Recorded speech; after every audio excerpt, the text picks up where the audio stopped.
اسلام کی عظمت کے نگہبان صحابہ، اسلام کی عظمت۔ الرحمن الرحیم۔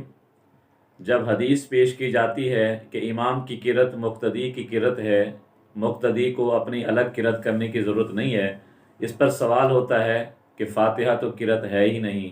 تو اس کے جواب میں کہنا چاہتا ہوں کہ فاتحہ بھی قرأت ہے۔ یہ کتاب مصنف ابن ابی شیبہ امام بخاری رحمۃ اللہ علیہ کے دادا استاد ہیں،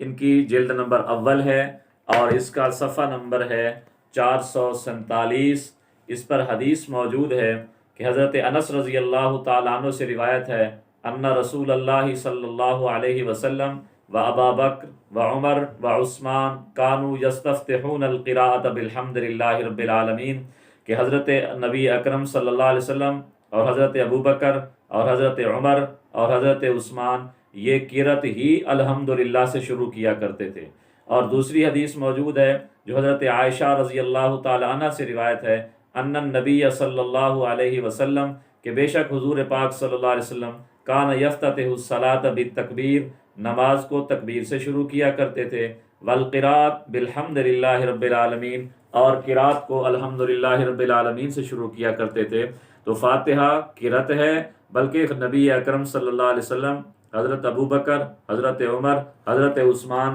قرأت ہی الحمدللہ سے شروع کیا کرتے تھے۔ تو اس سے معلوم ہوا کہ فاتحہ بھی قرأت ہے، اور قرأت کے بارے میں حکم ہے کہ من کان لہ امام فقراءۃ الامام لہ قراءۃ، کہ امام کی قرأت مقتدی کی قرأت شمار ہوتی ہے، مقتدی کو الگ فاتحہ پڑھنے کی اور قرأت کرنے کی ضرورت نہیں ہے۔